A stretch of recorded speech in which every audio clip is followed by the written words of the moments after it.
Alors on va commencer par un peu de danse. Un Français sur 3 a vu ce film qu'on a fait avec Maïwenn. Alors Maïwenn est une femme engagée et en fait je lui ai raconté mon histoire d'enfance où il y avait des traits communs avec Maïwenn. Elle a dit banco, je fais le film quasiment à prix coûtant et on a tourné ce film dans la salle, la boîte de nuit à Paris où le film Police a été tourné. Alors nous y allons. Vous l'avez certainement vu pour certains nombre d'entre vous. Ok. Vous avez le droit de danser sur vos chaises. Hein.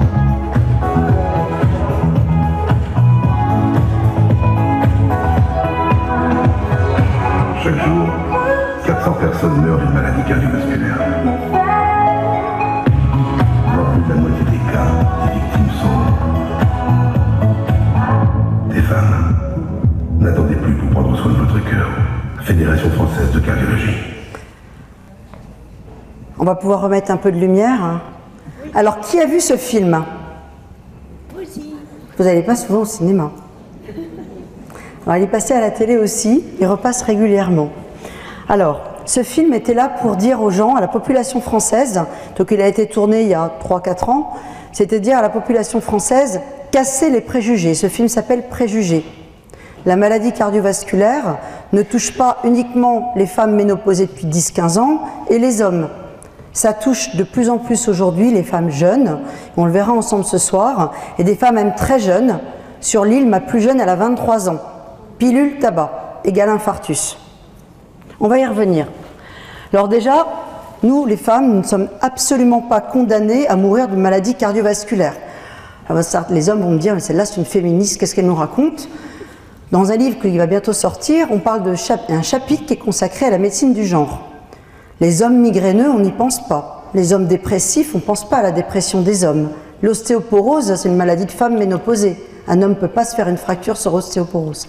Eh bien, la maladie cardiovasculaire, c'est pareil pour les femmes. On est dans le préjugé, on pense que c'est la vieille femme qui est en EHPAD ou éventuellement une grosse femme obèse très très âgée, mais ça ne peut pas être une jeune femme comme vous, comme moi. Donc, l'objet de la conférence, enfin de notre soirée à partager ensemble, c'est, voilà, on va voir on va balayer un certain nombre de clés, d'informations, c'est dense, c'est riche, vous en garderez un certain nombre.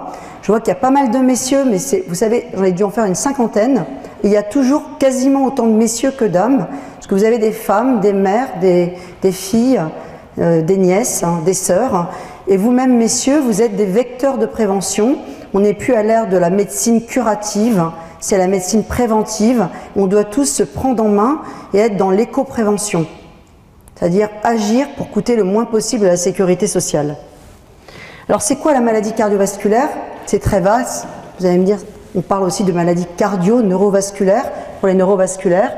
Eh bien c'est tout ce qui concerne les artères et les veines qui nourrissent le cerveau, le cœur, le rein, le foie, nos doigts de pied, nos doigts de main, nos oreilles.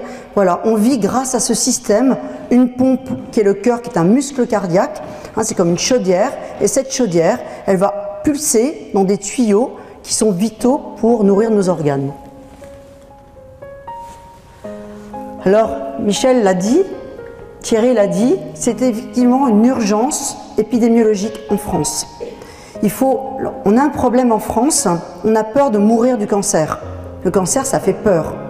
Et pourtant, le cancer, on le soigne bien, on le dépiste. Les femmes, le cancer du sein, à partir de 50 ans, on a une petite enveloppe dans la boîte aux lettres. Cancer colorectal, vous avez l'enveloppe pour faire le dépistage en SL. Mais finalement, la maladie cardiovasculaire, pour les cardiaques qui sont ici, ça ne se voit pas. Vous avez une valve, vous êtes tritronculaire, enfin une maladie très sévère des coronaires, vous êtes greffé cardiaque, vous avez de l'insuffisance cardiaque, vous avez du mal à marcher, à faire vos courses, ça ne se voit pas. Et pourtant, vous êtes extrêmement fatigable, extrêmement fatigué, avec une qualité de vie épouvantable. Et c'est pour ça que nous militons tous avec la Fédération française de cardiologie, pour faire que cette maladie cardiovasculaire soit une grande cause nationale, qu'on puisse militer, faire reconnaître, quand on fait son premier infarctus, on ne guérit jamais, on a enclenché un processus, le traitement, la rééducation vont stabiliser les choses. Mais vous êtes rentré dans un cercle de la maladie cardiovasculaire qui va évoluer.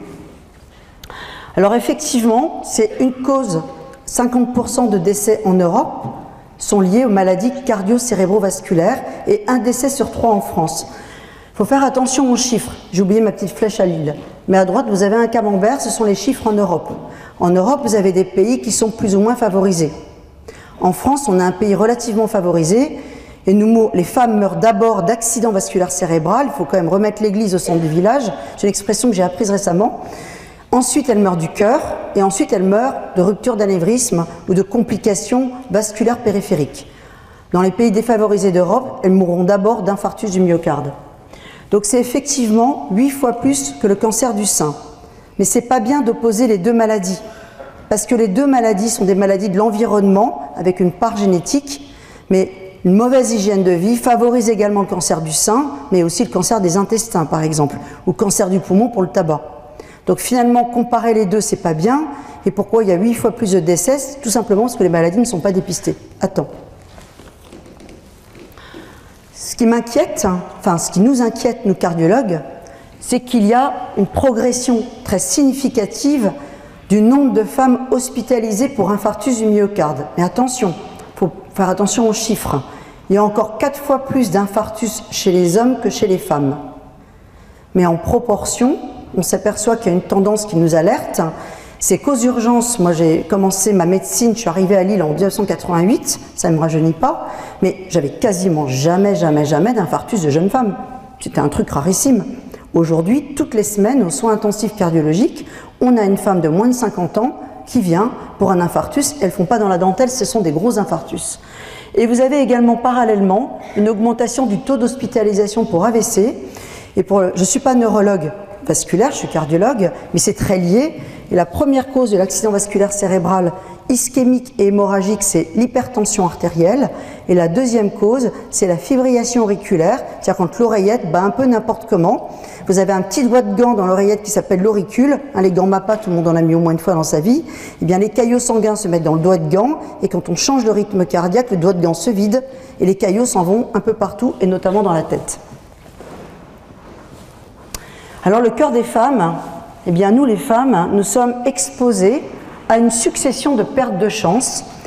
Alors, le grippage, je m'excuse pour le fond de la salle, mais vous n'allez pas bien voir, mais je vais en parler à l'oral. On a deux pertes de chance majeures. Le sexe, on ne choisit pas d'être une femme, tout en sachant que les hommes qui deviennent des femmes, eh bien, ils sont bourrés d'hormones féminines. Ils sont exposés au même risque cardiovasculaire, parce que ce sont des hommes généralement qui changent de sexe avec un peu de maturité. Ils ont des artères qui ont déjà un peu vieilli, et le fait d'être imbibé d'hormones féminines peut fracturer une plaque de cholestérol. Toujours est-il que, normalement, on ne choisit pas de naître garçon ou fille, hein. Et bien alors, et également il y a un effet genre, c'est-à-dire un effet sociétal. Un exemple, une femme ne pense pas quand elle est oppressée, quand elle est fatiguée à l'effort, que ça peut être le cœur. Son médecin va la traiter de « ouais, c'est votre ménopause, rentrez chez vous, prenez un petit anxiolytique, il faut que votre mari s'occupe un peu mieux de vous ». Elle est coronarienne. Et je vous raconterai d'autres exemples comme ça. Il y a également un défaut de prévention et de dépistage. C'est-à-dire que la femme, elle va faire très attention à son mari, à sa famille, mais pour elle-même, elle a aussi un métier, hein, on a de plus en plus de femmes qui bossent, eh bien, elle ne prend pas le temps de se dépister. Ou elle va aller voir quand même le gynéco, parce qu'elle a peur quand même du cancer du sein. Mais en tout cas, il y a aussi les femmes précaires, il y a beaucoup de précarité. En Bretagne, il y a la précarité aussi, la précarité sociale. Les femmes, leur urgence, c'est de manger et de travailler. C'est pas d'aller voir le docteur pour éventuellement savoir si elles sont malades. Vous avez des retards de prise en charge. Les femmes, on va y revenir, une femme quand elle a des symptômes pouvant être évocateurs d'infarctus du myocarde, ou même je vous parlerai d'histoire sur l'artérite, hein, la maladie des artères des jambes, elle va mettre entre 5 heures, une journée, une semaine, 2 mois à consulter en expliquant les symptômes qu'elle ressent. Défaut de dépistage, défaut de prise en charge. Si elle appelle les urgences lambda, là aussi, si par exemple ce sont des douleurs digestives, on va lui dire, écoutez, c'est plutôt digestif, allez voir votre médecin traitant, alors qu'elle est vraiment en train de faire un infarctus au niveau de la paroi inférieure du cœur. Les femmes, et Clémentine pourra témoigner avec nous dans la discussion tout à l'heure, elles refusent d'aller en rééducation. On ne leur propose pas après l'infarctus ou après une angioplastie de la jambe, Parce qu'elles n'ont pas le temps, parce que le mari ne sait pas se faire cuire un œuf, parce qu'il y a le ménage à faire, parce qu'il y a les petits-enfants le mercredi après-midi, et que finalement, bon, leur éducation, c'est pour les autres, mais c'est pas pour elles. Et c'est une bataille d'aller convaincre une femme, croyez-moi, c'est on remet, et finissent par y aller. Et finalement, les centres de réadaptation ou les clubs Cœur et Santé ont l'intelligence de proposer des séances sur 1 journée, 2 journées, 3 journées semaine en discontinu, qui leur permettent de cumuler quand même cet accompagnement conjugal, familial, ou leur travail avec cette santé du cœur. Ensuite, ces femmes, depuis 30 à 40 ans, on est exposées au même, au même environnement que les hommes. On y reviendra tout à l'heure, mais les femmes fument de plus en plus tôt. La première cigarette, on la pique à la maison, on ne l'achète pas. C'est 11 ans pour les garçons, 12 ans chez les filles. C'est une enquête qu'on avait faite avec la Fédération française, jamais la première cigarette. Donc la première cigarette se prend tôt et ils piquent les cigarettes des parents. Donc c'est-à-dire que les parents fument. C'est également des femmes qui ont des boulots sédentaires derrière des ordinateurs, mais comme les messieurs, vous allez me dire, c'est vrai, on a des métiers très sédentaires. On verra aussi que le stress, on a un stress de boulot, on a le stress de faire aussi bien que les hommes parce qu'on nous prend pour des poupées qui ne sont pas capables de faire le même boulot. Là, je suis un peu féministe. C'est aussi un stress de se dire je dois m'occuper le mercredi après-midi de la conduite des gamins, j'ai connu ça. Être maman relais, je l'ai fait aussi.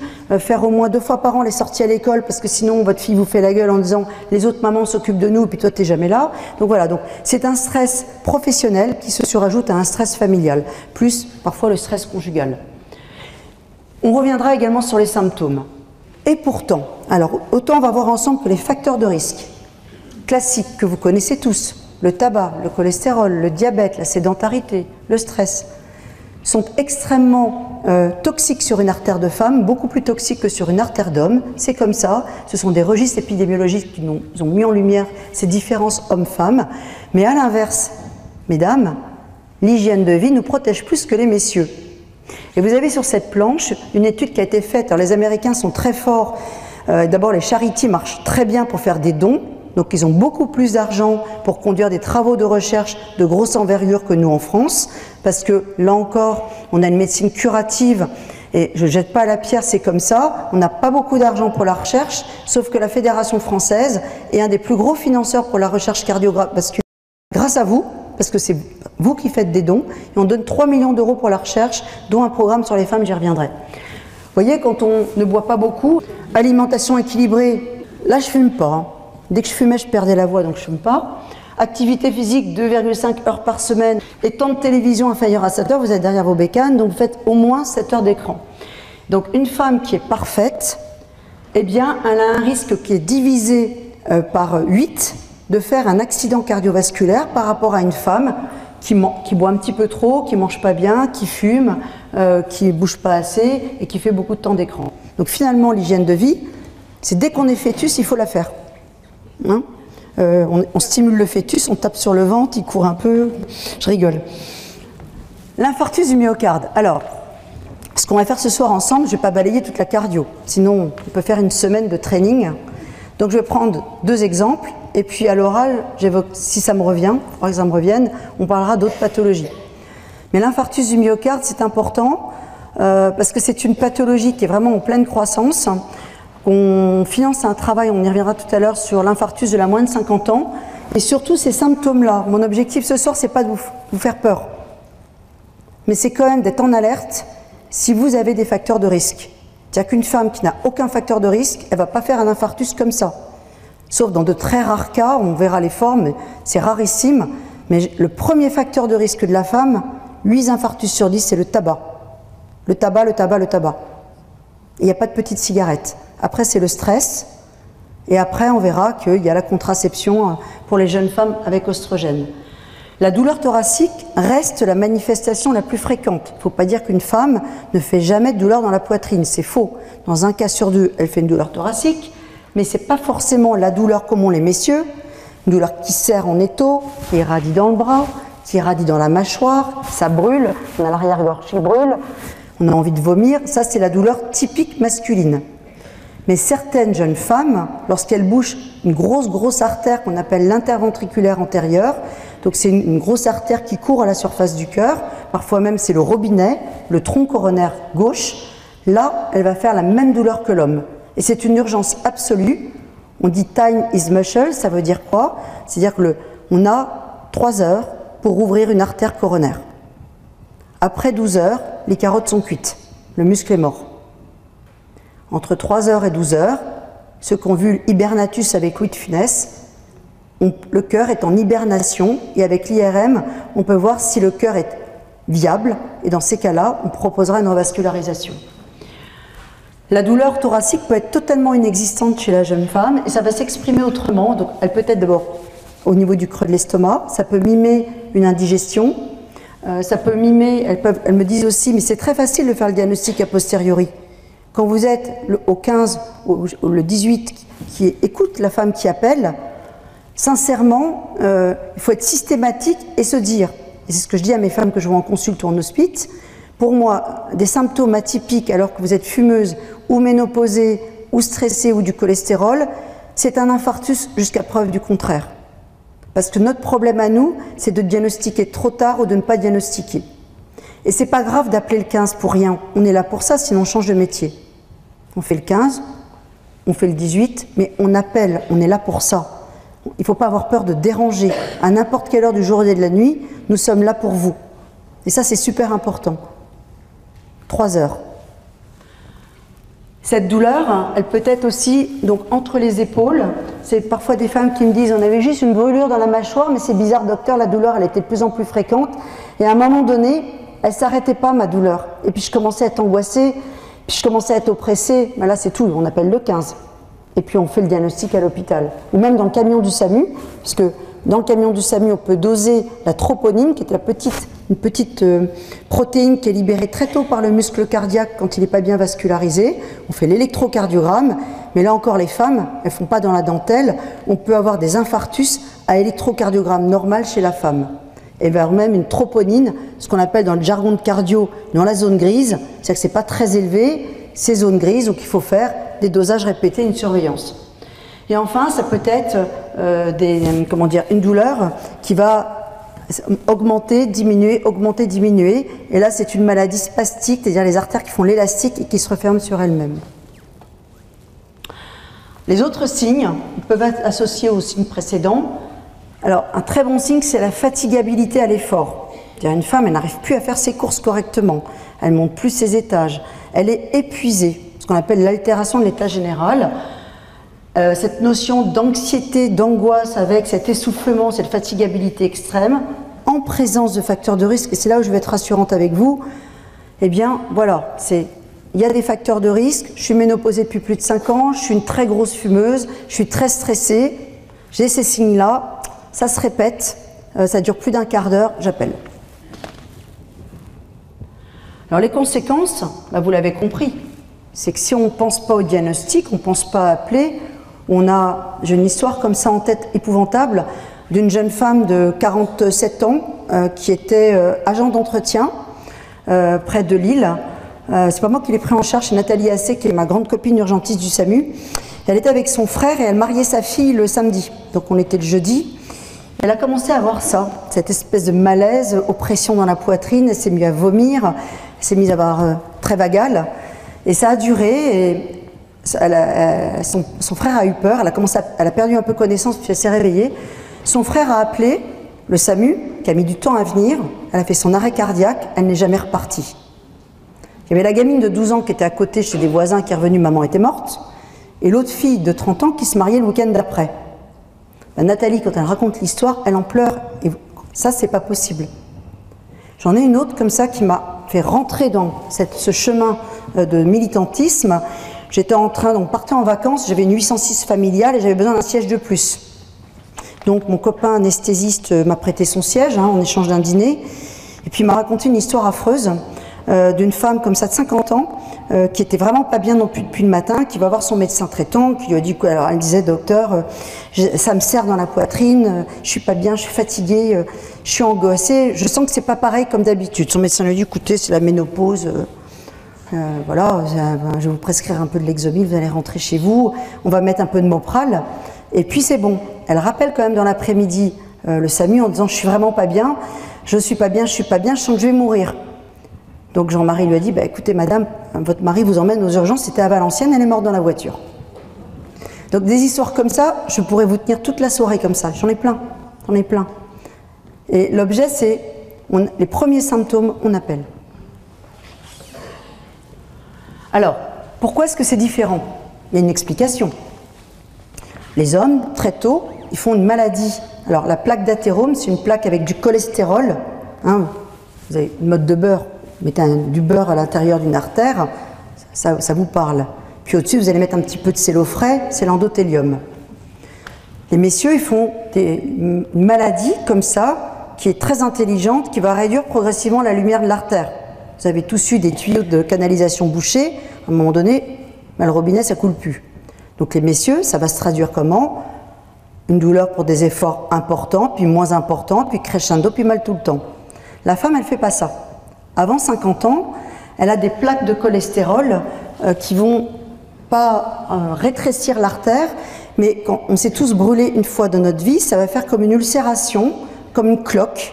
Donc c'est une brûlure, le petit cellophrène qui s'ouvre, mais sous le cellophrène, les petites cellules du sang qu'on appelle les plaquettes arrivent comme des enragés, font un caillot et bouchent l'artère. Pas forcément complètement. Donc ça bouche un petit peu, puis ça se délite tout de suite, ça part en périphérie. Au passage, ça abîme les petites artères périphériques, donc ça fait des ravages à bas bruit. Puis finalement, quand vous faites l'électro, il n'y a plus rien, parce qu'on est passé après la bagarre. Puis les femmes, elles font aussi des déchirures d'artères, c'est-à-dire que l'artère se déchire un petit peu comme une poupée russe, puis ça se recolle, puis ça se déchire, puis ça se recolle. Donc finalement, quand on fait une épreuve d'effort à une femme, il ne se passe rien, parce qu'il n'y a pas de rétrécissement de l'artère. Il y a juste un petit décollement de la paroi ou une ulcération de paroi. Donc là, pour ces femmes-là, on va utiliser d'autres tests, et notamment j'utilise le coroscanner qui étudie bien la paroi de l'artère. Et enfin, donc on a parlé du spasme, donc ça, la femme nerveuse qui fume, ça, les femmes sont très sensibles au spasme artériel. Et il faut savoir aussi que la femme qui n'est pas ménopausée et qui arrive en fin de cycle, qui va avoir ses règles, eh bien, on est faite pour ne pas avoir des hémorragies à chaque cycle menstruel, et donc notre sang se coagule physiologiquement au moment des règles, pour éviter de saigner comme des bêtes. Eh bien, ces femmes fumeuses peuvent... il y a des pics d'infarctus chez les femmes juste avant les règles, parce qu'elles coagulent plus facilement. De même, les femmes qui viennent d'accoucher, alors là c'est une maladie un peu plus rare, mais on a un registre avec la Société française de cardiologie qui s'appelle DISCO, donc c'est des dissections coronaires. On en a une à Lille il y a 15 jours avec ma chef de clinique, une femme de 28 ans qui avait accouché, et 8 jours après, elle est revenue en arrêt cardiaque, l'a ressuscitée, heureusement parce qu'elle avait un bébé de 8 jours, et elle avait disséqué pendant l'accouchement, avec l'effort d'accouchement, ses artères qui avaient été fragilisées par les hormones de la grossesse. L'artère s'était déchirée à bas bruit et elle s'était occlue. Donc 8 jours après, elle a fait son infarctus. Alors à la ménopause, 10 ans après la ménopause, nous avons une maladie coronaire qui est totalement comparable à celle des hommes. Donc des plaques d'athérome. Vous avez ici sur cette dia une rupture d'artère avec un gros caillot qui s'est formé. Vous voyez, donc j'ai pas mon doigt, mais vous avez, comment dire, c'est une coupe à nappade, donc l'artère n'est plus rouge parce que la personne est morte. Donc vous avez en blanc la paroi artérielle, il y a un trou au milieu avec un truc dégueulasse noir qui sort. Eh bien, c'est le sang coagulé avec le caillot en regard de la brèche qui s'est constituée au sein de la lumière de la coronaire. Et savoir aussi que les facteurs de risque sont différents. Avant 50 ans, c'est plutôt tabac, stress, précarité et contraception avec oestrogène de synthèse. Et après 50 ans, c'est plutôt hypertension et cholestérol. Et on sait aujourd'hui que les femmes hypertendues sont moins bien prises en charge qu'elles ne l'étaient il y a 10 ans, parce qu'aujourd'hui, l'hypertension n'est pas reconnue comme une affection longue durée, donnant droit à un remboursement à 100%. Il n'y a plus de formation auprès des médecins puisque les médicaments sont génériqués. Il n'y a plus donc de formation médicale continue auprès des médecins de soins primaires. Et finalement, l'hypertension, on le reverra tout à l'heure, eh bien, c'est la tueuse silencieuse, mais on considère que c'est un petit facteur de risque. Sauf que c'est un des premiers killers, un des premiers tueurs silencieux en France par maladie cardio-cérébrovasculaire. Alors les femmes, elles ont aussi dans la maladie coronaire, et ça va peut-être parler à certaines d'entre vous. Donc on a parlé de l'infarctus ou les grosses artères à la surface du cœur. S'il y en a parmi vous qui sont coronariens, coronaire droite, circonflexe, interventriculaire antérieure, ça doit vous parler. Marginal, ça doit vous parler. Donc c'est quand vous achetez un cœur de bœuf ou de je sais pas quoi chez le boucher, mais vous les voyez ces coronaires, elles courent à la surface du cœur. Elles sont devenues bleues parce que le cœur n'est plus irrigué. Mais on a aussi ces autoroutes, elles vont donner des petites routes, et puis ces petites routes vont donner des micro-petites routes, hein, des chemins communaux, puis des toutes petites artérioles qu'on appelle la microcirculation. Quand vous faites un effort, votre cœur, le muscle, il a besoin de plus d'essence, de plus d'oxygène. Et du coup, que se passe-t-il? Les grosses artères coronaires vont dire aux petites, et les petites, vous vous ouvrez maintenant, parce que moi j'ai besoin d'être nourri. Et du coup, les petites artérioles coronaires vont s'ouvrir, la réserve coronaire va permettre à ce cœur de donner l'afflux d'oxygène nécessaire pour pouvoir faire l'effort considéré. Chez les femmes ménopausées, chez les femmes diabétiques, chez les femmes âgées, on voit ça aussi, parce qu'il y a des messieurs dans la salle, on le voit aussi chez les messieurs diabétiques ou hypertendus, ces petites artérioles coronaires s'épaississent puis s'obstruent. Et la maladie également coronarienne, ce qu'on appelle la non-obstructive coronary artery disease, c'est-à-dire la maladie non-obstructive des coronaires, eh bien ces petites routes vont également être le siège de lésions d'athérome. Elles vont devenir toutes grêles, toutes pauvres, elles sont incapables d'irriguer le muscle cardiaque. Et finalement, ce sont des gens qui sont symptomatiques à l'effort, qui ont des vrais essoufflements d'effort, douleurs d'effort. On fait un test, une épreuve d'effort, une scintigraphie myocardique, une échographie d'effort qui est positive.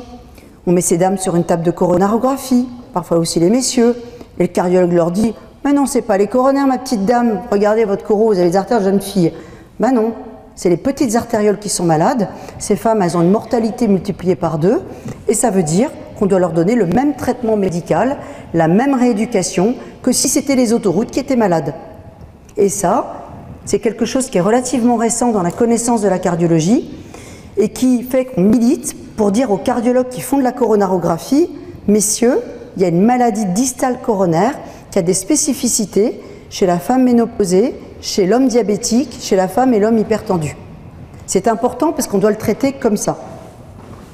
Donc cette étude-là, pourquoi je vous montre ça? Parce que la fédération des clubs cœur et santé finance la recherche, je vous l'ai déjà dit. Et là, on vient de proposer une rallonge au financement. On doit avoir 300 femmes, on est à 270 femmes incluses de moins de 50 ans et on veut définir les spécificités de la maladie coronaire de la femme au niveau de l'anatomie mais également des risques biologiques pour leur proposer des traitements haute couture individualisés. Et c'est grâce à vous et je vous en remercie. Donc, vous l'avez compris, vous êtes ici ce soir, ça vous intéresse, il faut repenser la prévention au féminin. J'ai fait mes études de médecine où on parlait principalement de tableaux cliniques masculins. La prévention, on n'en parlait quasiment pas. Maintenant, et de plus en plus, on va faire en sorte que la Fédération française de cardiologie soit l'organe institutionnel français pour porter au plus haut la prévention en France. Et on s'en donne les moyens, et c'est aussi pour ça que j'ai demandé à Thierry Drillon de nous accompagner, parce qu'il va nous apporter une expertise que moi je n'ai pas en tant que médecin, de développement de projet. On a déjà l'écoute ministérielle, parce qu'on n'a aucun lien d'intérêt avec l'industrie pharmaceutique, ça c'est important. On ne travaille que grâce à la générosité du public, et à ce titre-là, nous sommes totalement libres de conduire toutes les actions que nous voulons dans l'intérêt des Françaises et des Français. Alors on a quand même des recommandations, ce sont des femmes militantes. La première, c'est Laurie Mosca, qui a porté, vous avez peut-être entendu, le Go Red for Woman, la petite robe rouge, qu'on a aussi importée en France. Elle a commencé dès 2004, donc vous voyez, ça fait un certain temps, à travailler sur le cœur des femmes. Il y a maintenant des Women Heart Centers, c'est-à-dire des centres dédiés au risque cardiovasculaire de la femme. On en a un en France, c'est à Lille, dans mon centre à Lille, parce que je voulais être gynéco. Je voulais pas être cardio comme mon père, moi. Je voulais être une gynécologue. Puis finalement, j'ai fait cardio. Et maintenant, je fais de la cardio-gynéco. Voilà, vous savez tout. Et donc là, on commence en France à monter ces Women Heart Center. On a une commission de travail à Paris, cœur, artères et femmes, où on a des gynécos, des médecins de santé publique, des cardiologues, des patientes, des hommes et des femmes de la vie civile, pour réfléchir tous ensemble à comment faire un lobbying efficace, qui ne soit pas uniquement du féminisme, mais réellement efficace, pour porter très haut cette prévention cardiovasculaire des femmes. Tout récemment en France, on a produit des recommandations avec la Société d'hypertension sur justement le risque hormonal des femmes. Et on essaye de. Ces recommandations sont téléchargeables sur le site de la Société française d'hypertension. Elles ont été conçues pour être lisibles par les femmes et les hommes, tout terrain. Et on a également des recommandations sur hypertension et grossesse. Donc les facteurs de risque, on va aller sur ceux que vous connaissez. Il y en a, vous pouvez strictement rien. Mais retenez quand même que 80% de la maladie cardio-cérébrovasculaire, nous en sommes responsables. C'est l'environnement. Et 20%, on n'y peut rien. Donc 80%, on peut quand même se bouger les fesses. 20%, c'est l'hérédité, on ne choisit pas d'être au chômage, on ne choisit pas d'être pauvre, on ne choisit pas de vivre seul, on ne choisit pas d'être ménopausé, c'est la vie, c'est comme ça. On ne choisit pas de vieillir. L'environnement, eh bien, on essaye de travailler, donc on travaille aussi avec le Haut Conseil à l'égalité hommes-femmes, HCEF. On a fait un rapport sur la santé cardiovasculaire des femmes précaires pour accompagner ces femmes précaires. Et ces femmes précaires, c'est très intéressant, donc comme je ne fais pas de consultation privée à l'hôpital public parce que c'est contraire à mes choix de vie, je vois beaucoup de femmes pauvres et précaires, au moins je suis utile. Et ces femmes précaires me disent, mais quand on voit des articles dans les journaux, quand on voit une émission, quand on a l'information, on prend cette info. Et ces femmes-là, elles vont se pointer aux urgences parce qu'elles ont compris. La femme CSC+, ça ne la touche pas, ça ne la concerne pas, ça ne peut pas être elle. Elle se croit très forte et très protégée. Et c'est très intéressant de discuter avec les deux milieux sociaux. Ça veut dire que quand on parle en grand public, il faut adapter nos messages, la façon de communiquer de façon différente, parce que la femme CSC+, elle va vous répondre « vous m'emmerdez ». Ça ne m'intéresse pas. Ou il y en a une, j'en ai eu dans le gynéco, parce que les gynécos me les envoient maintenant. Bon, ma gynéco m'a dit de venir, mais franchement, je perds mon temps, je ne comprends pas pourquoi. J'ai dit, vous allez voir pourquoi. Et généralement, on trouve des choses très intéressantes, en prévention en tout cas. Les actions de prévention, alors dans la région, je sais qu'il y a aussi des parcours du cœur scolaire. Votre président d'association de cardiologie, François Paillard, est un excellent cardiologue de la prévention. Il est cardiologue au CHU de Rennes et il a toute une équipe extrêmement efficace de parcours du cœur scolaire. Parce que finalement, très tôt, c'est avant d'arriver au collège, on peut agir sur les comportements de santé de nos enfants. Et ce qu'il y a de très intéressant, notamment dans les milieux précaires, c'est que les enfants ramènent les messages de prévention à la maison, le bien manger, le bouger, ne plus manger devant la télé, bouger le week-end. J'ai une dame en consultation qui est venue me voir pour une artérite des jambes, donc la maladie des coronaires mais dans les artères de jambes. Je lui ai dit, mais qui vous amène, madame? Elle m'a dit, mon fils. Je lui ai dit, ah bon? Oui, mon fils, j'ai fait la sortie scolaire au parcours du cœur, j'ai écouté ce qu'il disait aux ateliers, et mon fils m'a dit, maintenant maman j'en ai assez, j'ai pas envie que tu meurs, alors tu vas aller voir un cardiologue. Et la dame, elle est venue, effectivement, elle avait une artère iliaque qui était très serrée, qu'on a dilatée, elle a arrêté de fumer. Mais vous voyez, la prévention est arrivée par l'école et par l'enfant. C'est génial ça. Pour nous les femmes, on a aussi des choses spécifiques. Alors ce tableau, il est horrible, au fond de la salle, vous ne le lisez pas, j'en suis certaine. Savoir que nous les femmes, nous sommes conditionnées par plusieurs choses. On a des artères plus fines et plus petites. Artères plus fines et plus petites, très sensibles aux mauvais facteurs de risque, très sensibles à la bonne hygiène de vie. Mais en plus, on a des facteurs de risque hormonaux. C'est quoi ça? On a déjà parlé de la contraception. Important de savoir que quand on parle de contraception, c'est pas forcément la pilule. Tout le monde connaît la pilule avec ce qu'on appelle la combinée avec oestrogène de synthèse. Pourquoi est-ce qu'elle est dangereuse? Il faut comprendre pourquoi. Parce que pour être efficace, pour être contraceptive, elle doit passer par le foie. Et en passant par le foie, elle stimule une hormone qui peut donner de l'hypertension et elle active aussi la coagulation. Donc les femmes qui fument et qui prennent une contraception avec ces oestrogènes-là, elles ont plus de risques de faire des caillots que des femmes qui ne prennent pas la pilule et ou qui ne fument pas. Mais n'empêche qu'il faut une contraception efficace. Savoir aussi que l'anneau vaginal et le patch contraceptif contiennent également ces oestrogènes de synthèse. Donc là aussi, une autre anecdote, j'avais une dame assez cortiquée celle-là, elle est venue pour une phlébite, donc caillot veineux dans la jambe, mais tellement sévère qu'elle avait une jambe comme un poteau, donc après ça donne un handicap avec ce qu'on appelle un syndrome post-phlébitique, c'est-à-dire c'est les grosses jambes qui font très mal et qui sont énormes, et surtout elle a fait une grosse embolie pulmonaire qui peut être aussi une cause d'arrêt cardiaque. L'arrêt cardiaque, c'est pas toujours la fibrillation, le cœur qui bat n'importe comment, une grosse embolie peut tuer. Et cette femme m'a dit, mais ma gynéco m'a arrêté la pilule combinée, elle m'a mis un anneau vaginal en me disant comme ça vous pouvez continuer de fumer. Sauf que l'anneau était aussi dangereux que la pilule. Et donc la gynéco n'avait pas capté que le risque était le même. Et la femme, en plus, elle nous en voulait, alors ce n'était pas nous qui avions fait cette contraception. Mais bon.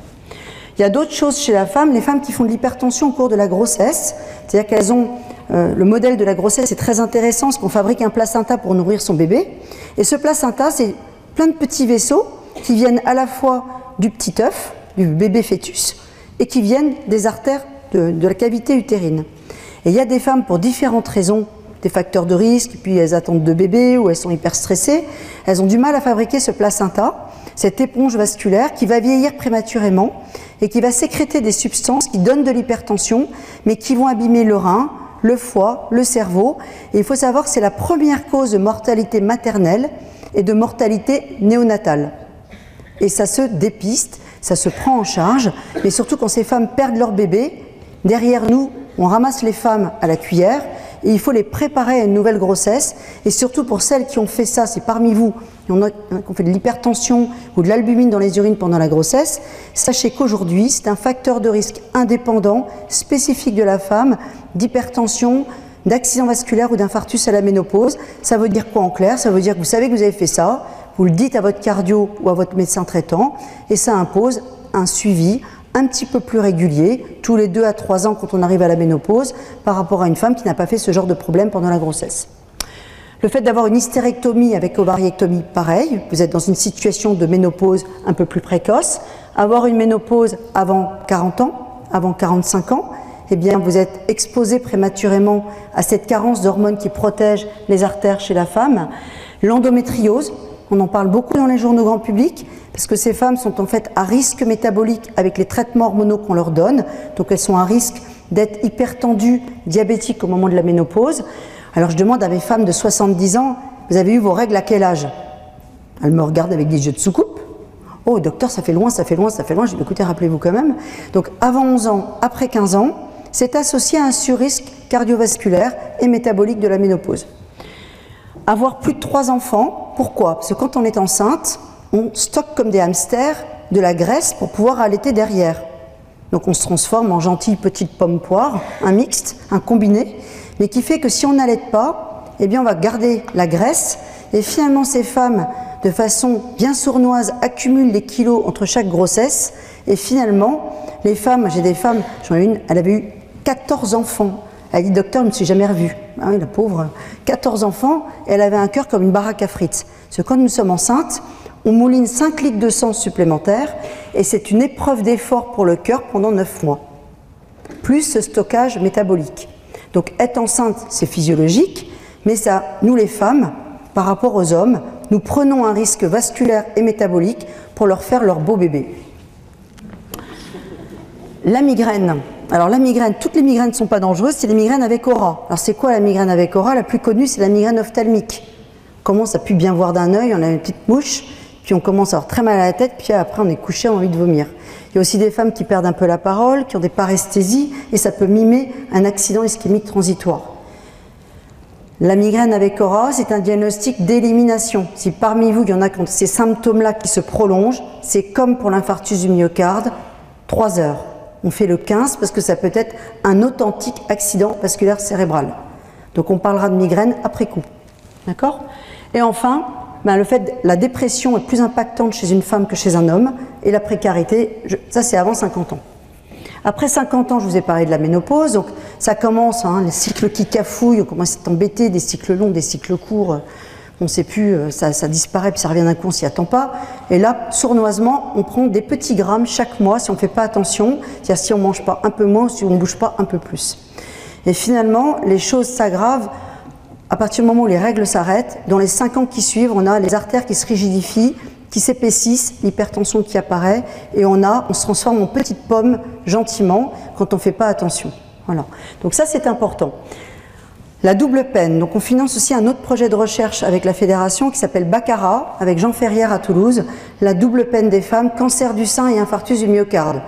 Les pauvres, elles ont fait leur cancer du sein, notamment le sein gauche, elles se sont tapées la mammectomie, la radiothérapie, la chimiothérapie, le Fumara qui leur a fait perdre les cheveux, et en plus les rayons ont accéléré le vieillissement des coronaires, et la chimiothérapie a abîmé le cœur un peu plus vite qu'un cœur d'homme. Donc ces femmes-là Mesdames, si parmi vous, il y en a qui ont fait un cancer du sein, notamment sein gauche, vous devez demander un dépistage cardiovasculaire. C'est indispensable, ça va vous sauver. Indispensable. L'ostéoporose, ben là c'est pareil. Qu'est-ce qui se passe avec l'ostéoporose? Alors déjà, si vous mangez trop salé, quand on mange salé, le rein est intelligent, il se dit oh là là, il a mangé beaucoup trop salé, il est complètement dingue, le volume sanguin augmente, j'active ma régulation, je vais pisser beaucoup. Donc vous mangez salé, nous dans le Nord c'est la moule frite de la braderie, on pisse. Mais en pissant, vous embarquez votre calcium. Et donc vous allez vous déminéraliser plus vite. Donc les gens qui mangent très salé, hein, le beurre salé des Bretons, il n'y avait même pas de beurre sans sel tout à l'heure.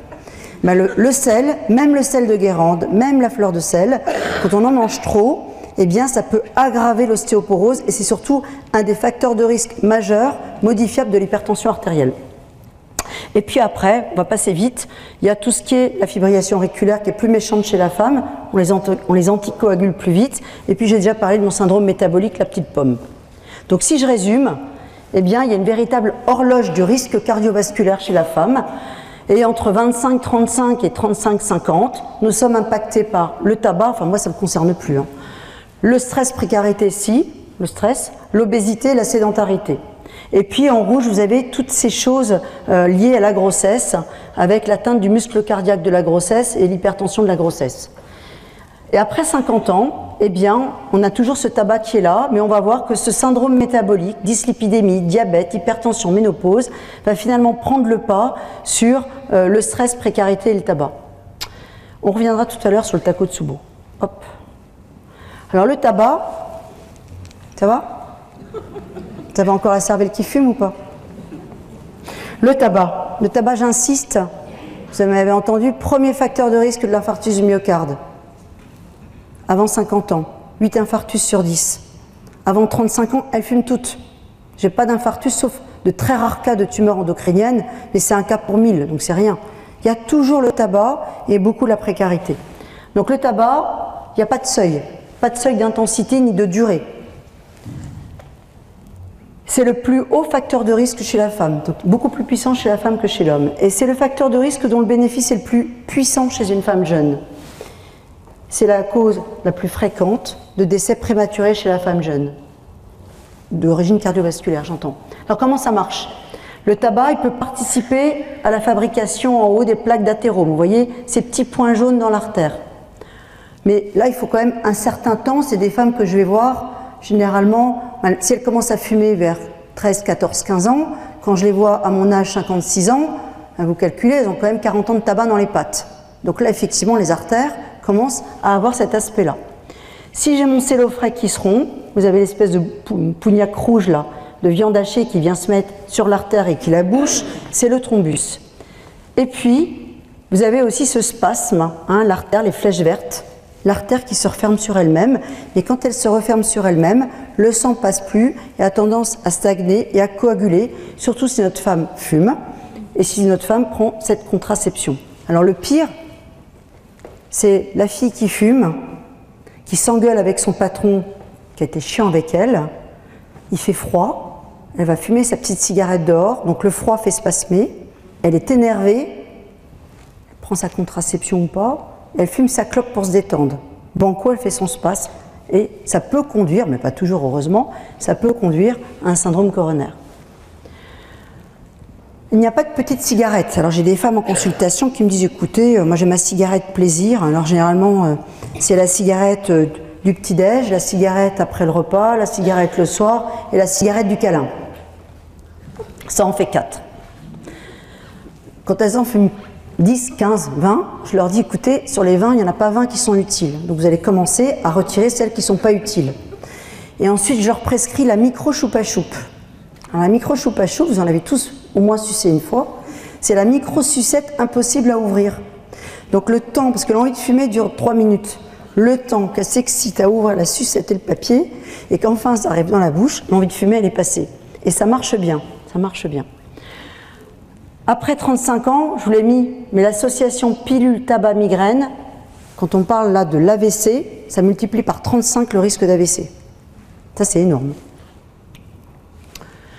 Ce qui est complètement idiot de dire à une femme, bah, écoutez, vous avez votre contraception ce qu'il faut arrêter, c'est la cigarette. Non, une femme, il faut qu'elle soit prête à arrêter de fumer, mais c'est pareil pour vous, messieurs. Il faut qu'on rentre dans un cercle vertueux de l'arrêt du tabac.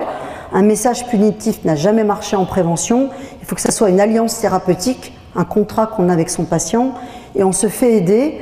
On ne sait pas prescrire les nicopatchs, ça on va faire des fiches techniques à la Fédé pour aider justement les clubs cœur et santé, mais c'est aussi se faire accompagner par un tabacologue, par un professionnel qui sait faire. C'est très compliqué et le cerveau des femmes est beaucoup plus addictif que le cerveau d'un homme, à tout point de vue. Alcool, tabac, antidépresseurs, anxiolytiques. Et finalement, je vais vous raconter une autre histoire. J'avais une femme cet été, Denise, une raffisante jeune femme de 40 ans qui venait de Calais avec des yeux bleus magnifiques. Et depuis le début de l'été, Denise, elle avait une crampe dans le pied en marchant. Donc quand on a de l'artérite, c'est un phénomène vasculaire. Donc ce n'est pas une douleur quand vous êtes assis au repos dans la voûte du pied. Si vous faites 50 mètres, vous avez mal. Et elle avait mal de plus en plus. Son médecin traitant a pensé que c'était une sciatique. Donc il lui a mis des anti-inflammatoires non stéroïdiens. Brufen. Et c'est complètement contre-indiqué. Quand on a une maladie athéromateuse, ça aggrave les choses. Et notre Denise, elle a vu que son pied commençait à bleuir. Puis elle a vu son orteil qui est devenu tout noir. Donc elle est venue aux urgences de Calais, puis Calais nous l'a adressé. Et en fait, Denise, elle avait le pied qui était mort, gangréné. Donc on a essayé de sauver pendant 15 jours, on lui a mis des espèces de l'héparine et puis des médicaments qui dilatent fort l'artère. C'était juste avant la rentrée des classes. Et elle m'a dit, je vais faire quoi? Je dis, écoutez, alors le jeune chirurgien arrive dans la chambre. Je dis, écoutez, on peut rien faire, on va vous couper le pied. C'est cool comme annonce, hein. Alors elle me regarde, bon, on annonce les choses avec délicatesse. Je lui dis, mais écoutez, vous savez, vous avez très beaux yeux, vous êtes magnifiques. Les pieds, c'est pas grave, ça se cache, on va mettre une prothèse. Mais de toute façon, on ne peut pas, sinon ça va remonter, puis vous allez mourir. Donc effectivement, elle avait un rétrécissement de l'artère iliaque qui était bouchée, et on aurait fait le bon diagnostic, le bon interrogatoire, mis le stéto là où il fallait, palper les poux, on aurait fait l'écho-doppler, on aurait fait le bon diagnostic. Sauf que Denise, 40 ans, on ne pouvait pas penser qu'elle pouvait avoir de l'artérite. L'artérite, c'est le monsieur, l'agriculteur moustachu, un peu rond qui fume. Ça ne peut pas être une jolie jeune femme. J'en ai une autre, Angelina. Alors elle, c'était pire. Elle est arrivée avec les deux jambes comme ça. Elle était chauffeuse-livreuse dans le secteur de Valenciennes. Et elle avait un magnifique tatouage sur le ventre. Et Angelina est arrivée avec elle avait bouché l'aorte sur les deux artères, ce qu'on appelle la thrombose du carrefour aortique. Donc on l'a revascularisée, Angelina. Le chirurgien lui a respecté son tatouage, elle est allée en rééducation et elle a rebouché son pontage peut-être 1 an après alors qu'elle avait arrêté de fumer. Et en fait, je me suis dit là c'est pas normal, il y a un truc qui colle pas. Et pour nous, un cardiologue, on recherche aussi s'il n'y a pas une autre pathologie qui peut favoriser les caillots sanguins alors qu'elle n'avait plus la contraception, elle n'avait plus le tabac. Et en fait, Denise, elle avait un cancer du poumon. Angelina, pardon. Elle avait un cancer du poumon dû au tabac. Et le poumon sécrétait des substances qui favorisaient les caillots sanguins. Et Angelina est morte à 42 ans d'un cancer du poumon. Voilà, la prévention. Vous voyez, c'est pas du livresque, c'est les vraies histoires, mais toutes ces femmes, elles sont gravées dans ma tête. Et c'est pour ça que je suis là ce soir. Parce qu'Angelina m'avait dit, elle m'appelait Mounette, je m'appelle Mounier-Veillé. Elle disait, Mounette, tu sais, quand je serai morte, parce que j'étais la voir en soins palliatifs, quand je serai morte, il faut que tu racontes mon histoire et que tu continues à me faire vivre. Voilà, chaque conférence, je vais parler d'Angelina.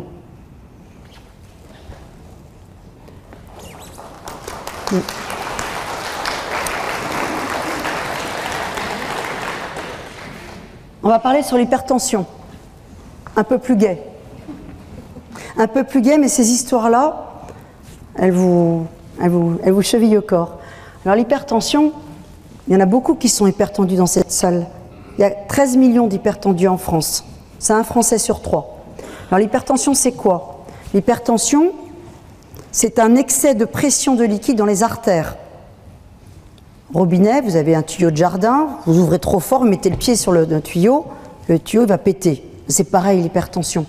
Donc la systolique, c'est quoi? C'est quand le cœur se vide, votre médecin va vous dire vous avez 13,8, 14,9. Le premier chiffre, donc d'abord c'est pas bien, on devrait dire 140-90. Le premier chiffre correspond au volume de liquide que le cœur pulse à chaque contraction dans toutes les artères du corps. Et ensuite le cœur se referme, enfin les valves se referment et se remplit à nouveau comme un lavabo pour ensuite se revider à la diastole suivante. Mais si il n'y avait plus de sang qui courait en diastole, on tombe tous comme des mouches à chaque fois que le cœur se remplit à nouveau. Donc notre corps est intelligent. En diastole, donc au moment où le cœur se remplit à nouveau, le deuxième chiffre, le 80, le 90, il y a toujours du sang qui court dans les artères. Quand il y a de l'hypertension, eh bien ça veut dire que soit les artères sont trop rigides, soit le rein ne marche pas bien et élimine pas assez l'eau et le sel, soit ce sont les glandes qui sécrètent une hormone qui donne de l'hypertension. Alors, l'hypertension, pour vous donner une autre image, vous avez un mur, vous prenez un marteau, vous tapez sur le mur s'effrite. Bien, l'hypertension, c'est comme s'il y avait un marteau qui tapait sur l'artère et qui pouvait la faire se déchirer ou casser une plaque de cholestérol, et du coup le cellophrène une fois de plus se déchire, les caillots arrivent et ça bouche l'artère. C'est pour ça que l'hypertension est un facteur de risque d'accident vasculaire cérébral, d'infarctus ou d'artérite. Et enfin, on va voir comment on la mesure, cette hypertension. Qui a un appareil d'automesure? Au bras ou au poignet? Le mieux, c'est d'avoir un appareil au bras, en effet, parce qu'au poignet, on a tendance à le mettre comme une montre, alors que le petit capteur se met sur l'artère que vous pouvez vous palper avec vos doigts, ce qu'on appelle l'artère radiale. Donc il faut mettre normalement le petit capteur ici, le bras comme ça quand on a un tensiomètre au poignet. D'accord? Quand on a un tensiomètre au bras, on est assis au calme, le chien dehors, le mari dehors, on n'a pas fumé, on ne s'est pas mis en colère, on n'a pas ricané, on est calme. Et là, on attend 3-4 minutes, et on appuie toutes les minutes, 3 fois de suite, pour prendre sa pression artérielle. Quand la personne n'est pas capable de prendre sa pression artérielle, on fait de la mesure accompagnée. C'est-à-dire que c'est l'aidant qui va faire lui-même la mesure de tension, et on le promeut aujourd'hui. C'est mieux que d'avoir des mesures au cabinet médical où c'est sujet à la réaction d'alarme, l'effet blouse blanche. L'effet blouse blanche, c'est 50% des personnes vues en consultation pour hypertension ont des chiffres trop élevés, c'est l'effet blouse blanche. Normalement, il faudrait mettre les patients dans une pièce au calme, c'est ce qu'on essaye de faire, avec un appareil qui mesure automatiquement la tension, et là c'est comme à la maison. A l'inverse, si vous êtes un petit peu, obsédé par la maladie, anxieux par la maladie, il ne faut surtout pas utiliser l'automesure parce que ça va vous stresser. Et c'est 4 personnes sur 10 qui ont un appareil d'automesure qui se provoquent l'hypertension elle-même à la maison. Dans ces cas-là, on prendra la tension avec un appareil automatique jour et nuit tous les quarts d'heure qui va vous prendre la tension avec une programmation par l'ordinateur. L'intérêt de l'automesure, c'est que ça prépare la consultation avec votre médecin traitant. Donc je dis à mes patients en consulte, quand vous avez l'appareil, on prête même les appareils. Il y a aussi des médecins traitants, ils ont tous eu en France un appareil apprêté par la Caisse nationale d'assurance maladie. Eh bien, vous allez prendre 3 jours de suite. On va y aller tout de suite. Ben, elle est là. Ouais, 3 jours de suite, donc le matin, au réveil, 3 mesures de suite, espacées d'1 minute. 3 mesures le soir avant de vous coucher. Et c'est lundi, mardi, mercredi. Mais c'est pas lundi, mercredi, vendredi. Donc 3 mesures le matin, 3 mesures le soir, 3 jours de suite, ça fait 18 mesures. Et la moyenne des 18 mesures est inférieure à la définition que j'ai oublié de vous dire tout à l'heure, parce que je ne regarde pas le diaporama, je vous regarde. C'est en dessous de 135, 85 à la maison, 13,5, 8,5. La définition de l'hypertension en consultation, c'est 140, 90, 14, 9, ni plus ni moins. Si vous avez retenu ça, vous savez tout, aussi bien que moi. Alors ce qu'il faut éviter, donc, sur les machines, vous n'êtes pas des docteurs, vous avez des mots barbares, 6, dia, pulse. 6 c'est la systolique, donc le premier chiffre, dia c'est la diastolique, le deuxième chiffre, pulse c'est les pulsations. Quand on fait de la fibrillation auriculaire, quand on a beaucoup de palpitations, l'appareil ne va pas arriver à prendre correctement la mesure. Quand on a, parce qu'on ne peut rien, des très gros bras, si on n'a pas des brassards adaptés à la taille du bras du patient, ce n'est pas non plus la meilleure méthode. Et ça ne sert à rien de le prendre à l'avant-bras parce que l'artère, c'est l'artère qui est au niveau, vous pouvez vous la palper, l'artère humérale, elle est au niveau du pli du coude. Et on met la petite flèche en regard de cette artère humérale. Le stress, ça c'est l'intimation de Philippe. On va parler du stress. J'ai des patients qui me disent en consultation, mon docteur il m'a dit que je faisais de la tension nerveuse. Alors la tension nerveuse peut donner de l'hypertension, mais c'est la tension artérielle. Il y a une autre forme d'hypertension qui existe, qui n'a rien à voir avec l'hypertension artérielle, qui est l'hypertension artérielle pulmonaire. Dans notre poumon, on a des artères pulmonaires qui peuvent s'abîmer, s'épaissir parce qu'on a fait des embolies pulmonaires, donc les caillots dans les artères pulmonaires, ou des maladies primitives. C'est une maladie qui est complètement différente, qui se soigne avec des cardiologues, mais ce n'est pas de l'hypertension artérielle. Je le dis pour si jamais il y en a qui ont cette maladie-là. Donc le stress aigu, ça fait quoi? Je m'engueule avec je ne sais pas qui. Mon cerveau entend une agression psychologique. Il délivre des hormones, puis il active le système nerveux sympathique, qui n'est pas sympathique du tout. C'est un système qui accélère la fréquence cardiaque, qui fait monter la pression artérielle, qui provoque des spasmes coronaires, qui peut déchirer une plaque, et, dans le pire des cas, ça peut effectivement déclencher des troubles du rythme ventriculaire graves chez des gens qui ont soit une maladie hypertrophique du cœur, soit qui ont déjà fait un infarctus avec une séquelle fibreuse, qui peut, à un moment donné, se mettre à parler sous forme de tachycardie ventriculaire qui dégénère en fibrillation. Effectivement, c'est l'arrêt cardiaque qu'il faut masser tout de suite et défibriller. Donc un stress aigu peut effectivement déclencher un accident cardiaque. Vous avez aussi une forme, et je veux m'arrêter dessus parce que c'est important, ça mime vraiment un infarctus du myocarde comme celui des hommes. Ça touche 8 femmes pour 2 hommes, et plutôt des femmes ménopausées, des femmes qui ont un terrain anxieux ou dépressif. Et c'est aussi le syndrome du cœur heureux. On a des papiers dans la littérature. Ce qui nous fait rager, c'est que le premier cas a été décrit en France, mais pas publié. Et les Japonais, en fait, ont décrit une grosse série. Les Japonais sont très forts dans les grosses séries en publication. Et ça, ils ont appelé ça le Takotsubo, qui est un piège à poulpe japonais. C'est le nom d'un piège à poulpe. Et en fait, ce stress aigu, ça peut être un stress mental, une rupture amoureuse, la perte d'un emploi, un deuil, mais ça peut être aussi un stress physique, une intervention opératoire, la peur d'avoir une coronarographie, avoir un accident de la route, un cambriolage. Voilà, c'est quelque chose en fait, on a un terrain de stressé, et puis à un moment donné, ce stress aigu va faire passer un cap, et ce cap va me faire libérer beaucoup d'hormones de stress qu'on appelle les catécholamines, donc la noradrénaline, la dopamine, l'adrénaline. Et ces hormones vont aller se fixer sur plein de petits récepteurs qu'on a au niveau du myocarde, qui sont là normalement pour stimuler le cœur, pour qu'il se contracte normalement. Mais là, le cœur, il se retrouve sonné. Il est complètement paralysé. C'est un ballon de baudruche. Il n'est plus capable de se contracter. On a ça aussi.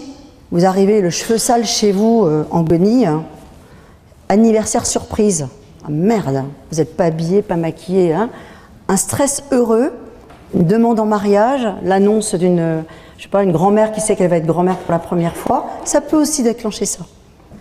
C'est donc une insuffisance cardiaque aiguë réversible qui peut, à la phase aiguë, donner des troubles du rythme aussi graves ou des embolies, mais généralement ça se passe bien, et c'est un diagnostic à rétro, c'est-à-dire que généralement là, il n'y a pas de retard de prise en charge, c'est tellement bruyant qu'on appelle tout de suite les urgences, les dames vont en table de coronarographie, on fait une échographie, et on s'aperçoit que les coronaires sont saines, et le diagnostic va se faire à l'échographie, à l'IRM, on a des images très spécifiques du Takotsubo.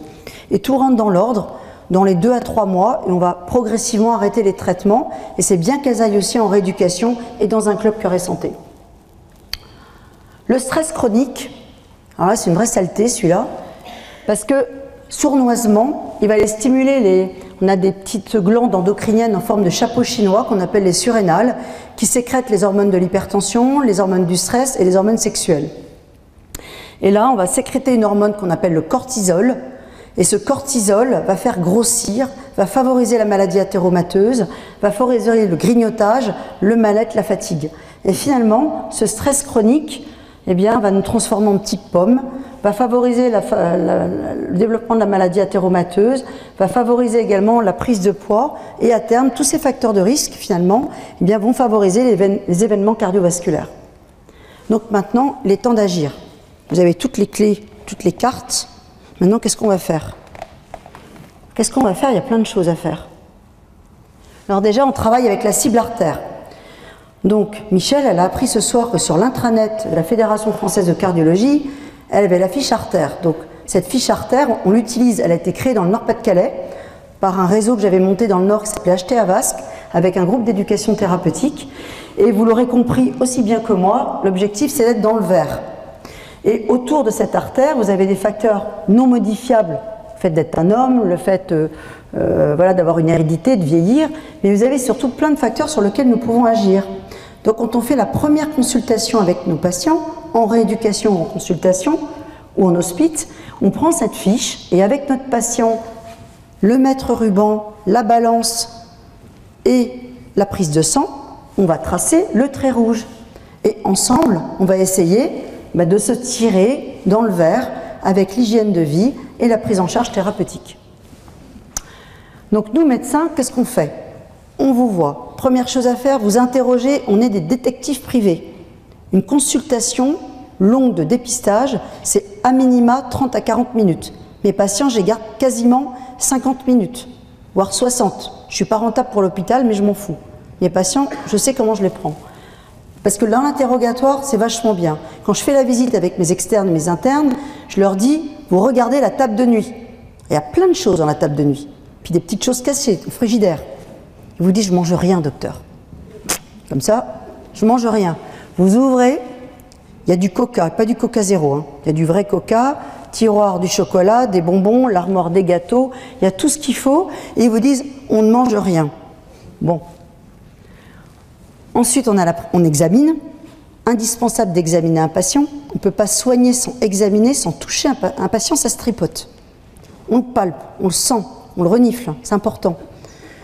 Ensuite, on fait la prise de sang, l'électro, et on prescrit le bilan haute couture. Il est hors de question en termes d'économie de santé d'aller faire un bilan tous azimuts à tout le monde.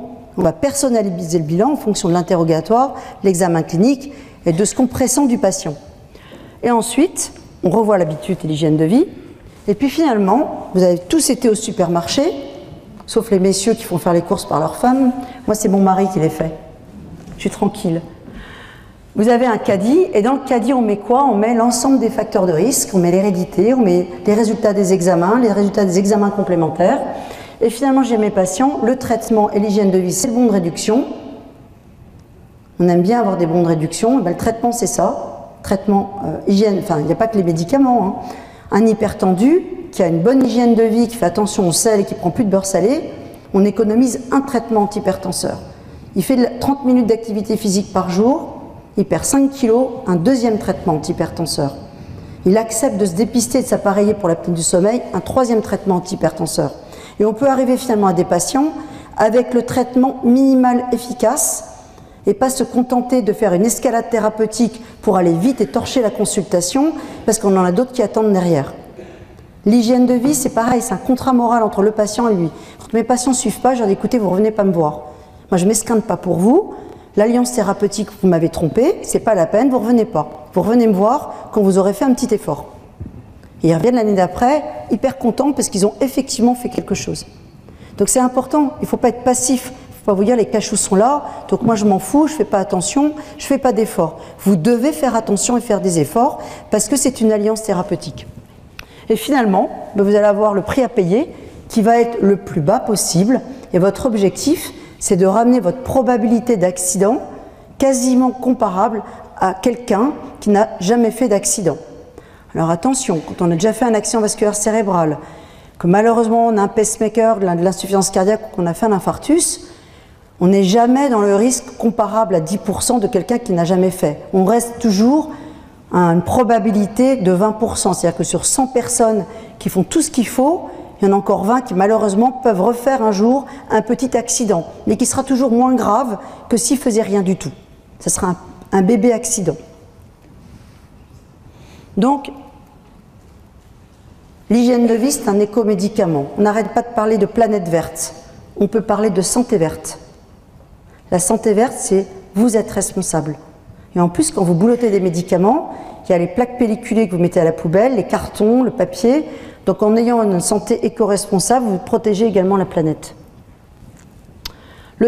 Stopper le tabac, voilà, c'est la clé majeure, mais il n'y a pas que l'aspect cardiovasculaire.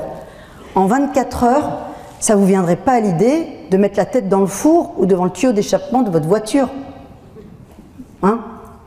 Faites pas ça, ne mettez pas 4 pattes derrière votre voiture. bah, quand vous fumez, vous vous mettez à 4 pattes derrière votre voiture. Pareil. Et surtout, quand vous fumez, les autres en profitent. Hein. Et le risque, il est quasiment comparable à ceux qui ne fument pas. Quand c'est un tabagisme permanent qu'on vit avec la personne, pas quand c'est ponctuel de temps en temps. En 48 heures, vous récupérez l'odorat, le goût des aliments et la qualité du sommeil. Ça, c'est important. Les fumeurs dorment pas bien et dorment peu. Donc après, rapidement, en 48 heures, vous récupérez le goût des aliments. En 2 semaines, c'est important, les cellules du sang, eh bien, elles ne font plus spontanément des petits caillots. Parce que quand on fume, les plaquettes ont une morphologie qui est différente. La plaquette, c'est une petite cellule du sang. Et quand vous vous coupez, il y a rapidement un petit caillot qui se forme. C'est grâce aux plaquettes. Et ces petites plaquettes, quand on est fumeur, elles se déforment et surtout, elles ont une appétence à se mettre ensemble, à former un caillot qui est incroyable. Et enfin, à 5 ans, le risque d'infarctus du myocarde est comparable à celui de quelqu'un qui ne fume plus. Donc ça, c'est important. Donc il faut savoir que pour les jeunes femmes qui fument, quand vous arrêtez de fumer avant 30 ans, le risque d'accident cardiovasculaire ou cérébrovasculaire est comparable à celui d'une non-fumeuse. Par contre, ce qui est important, ce que j'ai appris en faisant des formations transversales avec les pneumologues, quand les enfants sont élevés dans un environnement de fumeurs, eh bien, on va modifier génétiquement leurs poumons. C'est-à-dire que, le poumon n'est pas mature. Et si les enfants fument tôt, à l'âge de 12-13 ans, il faut savoir que le risque de cancer du poumon, à l'âge adulte, va perdurer toute la vie. Parce qu'il y a eu un signal cancérogène au niveau du poumon qui s'est inscrit au moment du développement des poumons. Donc je dis ça, c'est important pour le tabagisme passif à la maison et également pour les jeunes qui commencent à fumer vers 12 à 13 ans. Alors l'alimentation, donc on passait ensuite à l'alimentation, on parlait du sel. Manger salé, normosodé, c'est 5 à 6 grammes de sel par jour. Et les Françaises et les Français mangent entre 12 et 16 grammes de sel par jour. Si vous avez vu l'émission Enquête de santé sur l'hypertension il y a 15 jours, peut-être que certains d'entre vous l'ont vu sur France 5. Et il y avait un reportage avec Philippe Bézin, qui est un de mes patients, qui a une hypertension qui était très sévère au moment il y a 1 an, qui a compris le message, qui a accepté de témoigner devant tout le monde à la télé, et surtout qui est directeur de l'école hôtelière près d'Orchy, c'est à Valenciennes, à Lille, dans le Nord. Et maintenant, il fait cours sur les régimes appauvris en sel.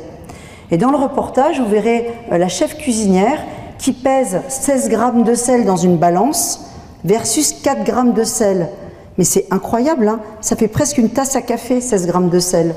Donc manger sainement, c'est bon, les fruits, les légumes et fruits, je pense en Bretagne, vous en mangez. Vous mangez salé, il y a beaucoup de charcuterie. Non, mais c'est pas ne plus jamais ce que je dis à mes patients. C'est pas plus jamais. Si vous mangez de la charcuterie à un repas, ben vous n'allez pas prendre fromage et charcuterie. Et le soir, vous éviterez de manger de la charcuterie. C'est pas plus jamais. Le beurre salé, bien sûr, vous pouvez en manger. Vous pouvez faire une tartine le matin avec du beurre salé, mais cuisiner au beurre salé, ça non. Vous cuisinez à l'huile d'olive, à l'huile de colza. Vous faites non, mais ça c'est important par contre. Ça, je suis sérieuse. Mangez plutôt des viandes blanches. Les viandes rouges, c'est 1 fois par semaine. Vous avez plein de poissons ici, vous avez de la chance. Nous, dans le fin fond du Valenciennois, la mer, elle est un peu loin. Donc, vous avez de la chance d'avoir du poisson. Le poisson, ça devrait être quasiment tous les jours chez vous. Alors, pourquoi les légumes et fruits sont bons pour l'hypertension? Parce que c'est riche en vitamine K. Alors, il y a 2 choses. La vitamine K, ça assouplit l'artère, ça dilate les artères. Mais pour ceux qui prennent des antivitamines K, Préviscan, Coumadine, Cintron, parce qu'ils ont une valve cardiaque, parce qu'ils ont un trouble du rythme, c'est pas plus jamais manger de fruits et légumes. On va adapter le traitement anticoagulant à votre régime alimentaire. Et c'est si vous changez votre régime alimentaire, il faut le signaler au pharmacien et à votre médecin pour qu'il adapte le traitement. Mais quand on dit « Ah non, vous êtes sous antivitamine K, vous ne mangez plus de fruits et légumes », c'est une vraie connerie. Il faut en manger, et en fonction de vos habitudes alimentaires, donc ça veut dire qu'il y a une enquête alimentaire, on va adapter le traitement. Alors, rapidement sur café et thé, parce qu'à chaque fois j'ai la question, bien sûr vous pouvez prendre du café et du thé. C'est riche en caféine et en théine. Nous, dans le Nord, on a le café chaussette. Alors pour les plus jeunes, ça ne va pas leur parler, mais quand on était petits, on avait l'espèce de filtre en tissu là, que les grands-mères rinçaient, et puis on versait l'eau chaude et on reversait. Mais en fait, le dernier passage va libérer la caféine. C'est comme le thé, quand vous toutouillez le sachet 10 fois de suite, ben vous allez libérer de la théine, et si vous ne voulez pas de théine, vous mettez un coup et vous ressortez. Et après, le chocolat noir, c'est bon pour la santé. C'est riche en magnésium, c'est très bon pour les artères, c'est très bon pour l'hypertension. Donc on a le droit de se faire plaisir avec du chocolat noir. Alors bougez maintenant. Alors bougez, je vais être beaucoup moins bonne que François Carré, qui est un Rennais, que vous connaissez peut-être, qui est peut-être venu parler chez vous. En tout cas, il faut l'inviter à parler. Ce mec, il est génial, c'est un militant de la prévention sur la sédentarité. Il dit « smoking », non, il dit, c'est quoi la sédentarité? C'est le nouveau tabac. Enfin, fumer tue autant, ne pas bouger tue autant que fumer. C'est le nouveau slogan aux États-Unis. Parce qu'aujourd'hui, le fait de rester assis, on est normalement formaté pour bouger, et il nous montre une slide, on voit l'homme préhistorique qui va chasser et qui bouge beaucoup, et puis maintenant, on voit un petit rond derrière un ordinateur qui mange beaucoup moins qu'avant, il mange beaucoup plus gras, beaucoup plus sucré, beaucoup plus riche, et surtout, il ne bouge pas. Et ça fait le lit de l'athérosclérose. Hein? Il nous montre aussi une diapositive de 2 Japonais, un Japonais qui vit au Japon et un Japonais qui vit aux États-Unis. Et bien finalement, c'est le phénomène de tracking, c'est-à-dire que l'environnement a transformé ce Japonais en petit rond. Parce qu'il va manger la nourriture américaine qui est riche en acides gras saturés et en sucre et en sel. Donc bouger, c'est facile, vous n'avez pas besoin d'aller dans une salle de sport. Il faut aller au club Cœur et Santé de Paimpol. Ça, c'est indispensable. Aller rencontrer toute l'équipe, ça, c'est indispensable. Non, mais sérieusement, vous bougez. En plus, ici, vous avez tout ce qu'il faut. L'environnement, il est merveilleux. C'est bouger au moins 30 minutes par jour. C'est prendre les escaliers.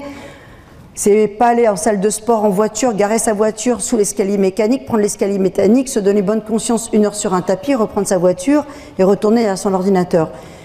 Activité physique ne remplace pas l'effet délétère de 6 heures consécutives assis par jour. En fait, quand vous êtes assis par jour, il faut se lever toutes les 2 heures. On se lève 2-3 minutes toutes les 2 heures. Et ensuite, on essaye de bouger, si possible 30 minutes tous les jours, et puis de façon un peu plus intensive, 2 fois par semaine en transpirant. Voilà. Cette activité physique, elle est également bonne pour la tête, pour la dépression, pour la sensation de bien-être. Elle est bonne également pour tout ce qui est prévention de l'ostéoporose, pour le maintien en autonomie de la personne âgée, hein, des seniors.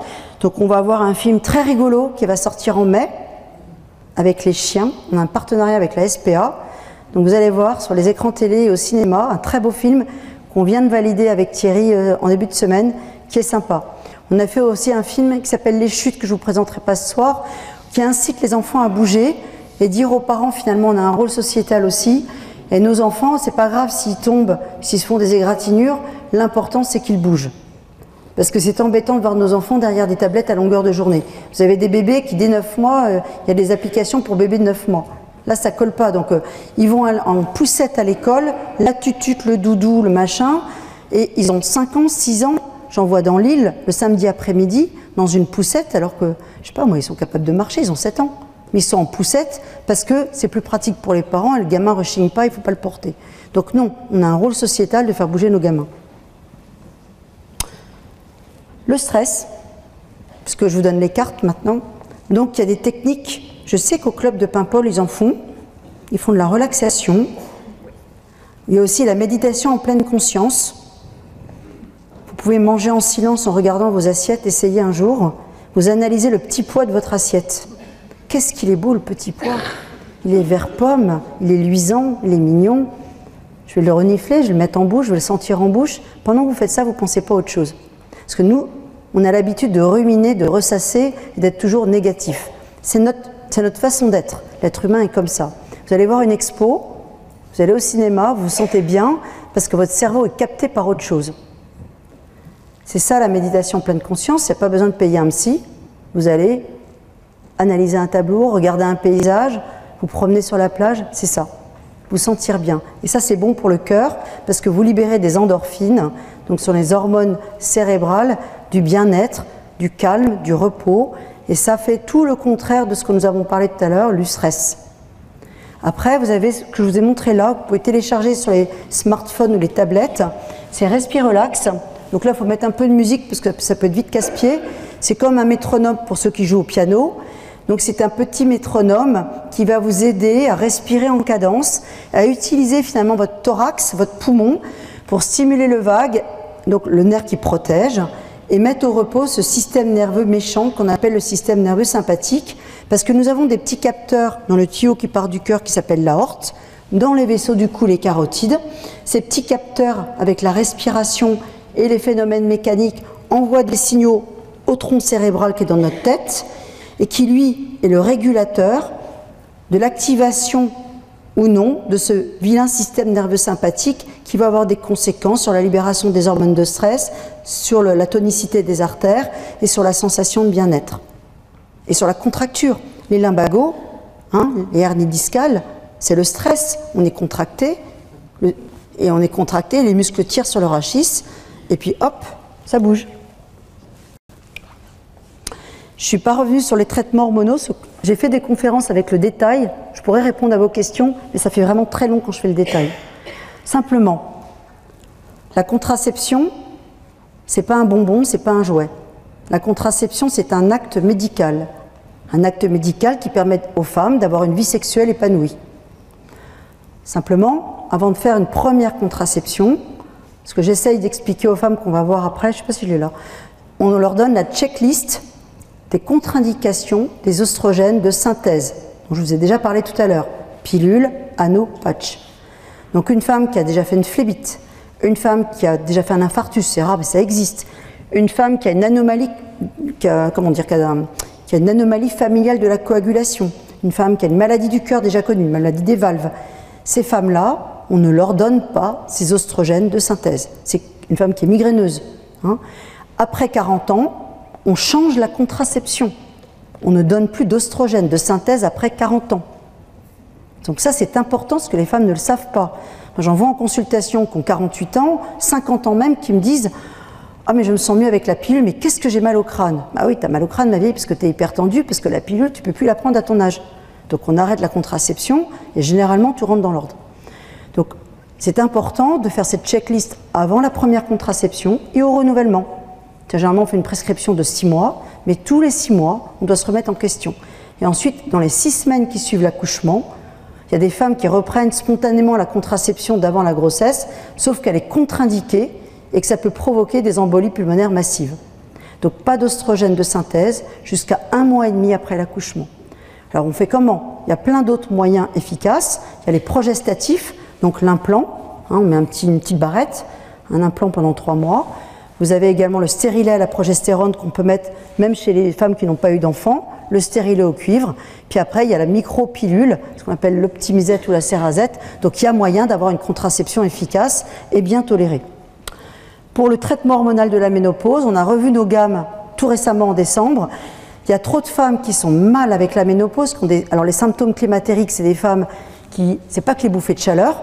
Alors sachez que les femmes qui ont des bouffées de chaleur, plus de 6 par jour, c'est associé à un surrisque multiplié par 2 d'infarctus du myocarde, parce que le système nerveux sympathique est activé, qu'elles prennent du poids, qu'elles dorment mal. C'est aussi les douleurs articulaires, c'est l'irritabilité, c'est la dépression, c'est les troubles du sommeil.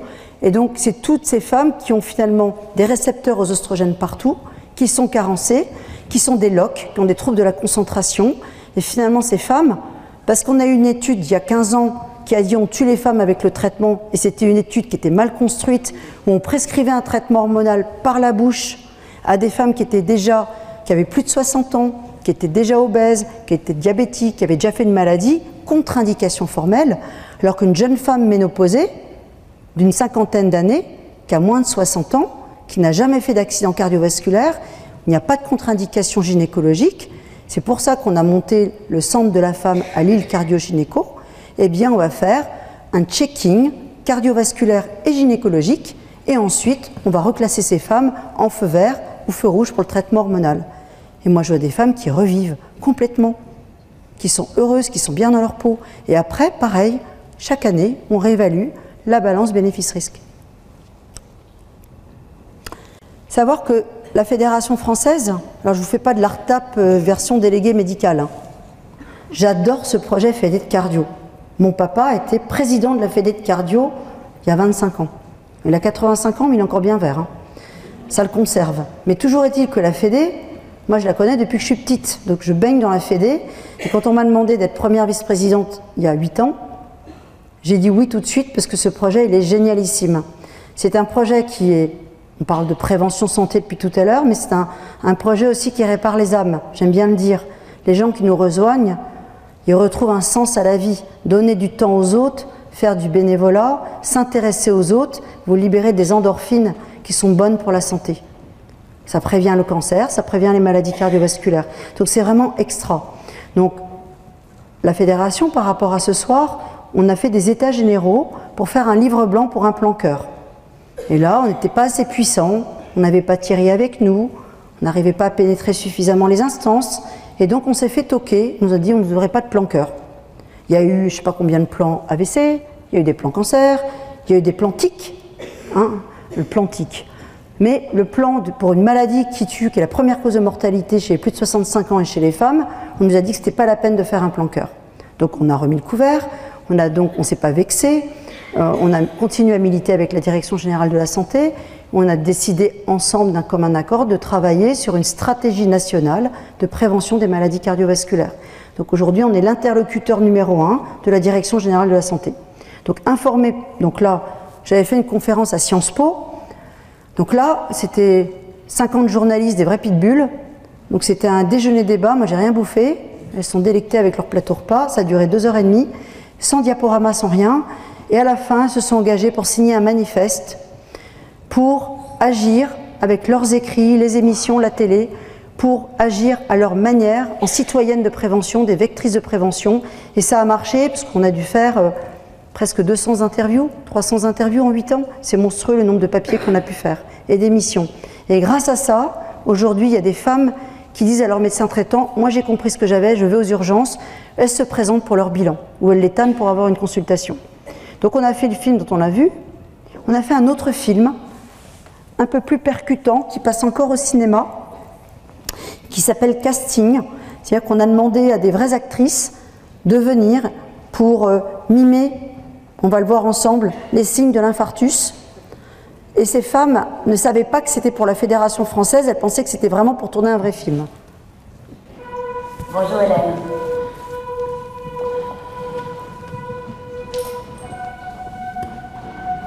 Montre-moi tes mains s'il te plaît. Merci. Je vais te citer différents thèmes et j'aimerais que tu les joues immédiatement. D'accord? D'accord. On te fait une demande en mariage.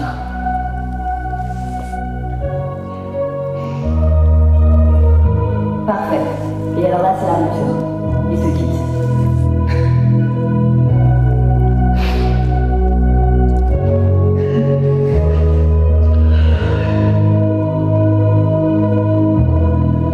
Ok, c'est très bien. Et maintenant, on passe à l'orgasme. À quoi? À l'orgasme.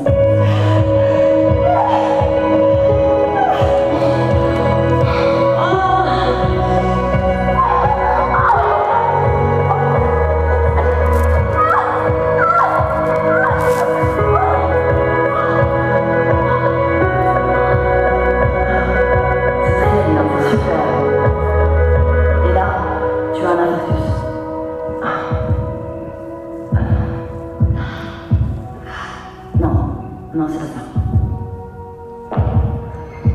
Non, non, ça fonctionne pas. Un infarctus. Je suis désolée, mais ça marche pas. Recommence. Non, c'est pas ça. Un infarctus.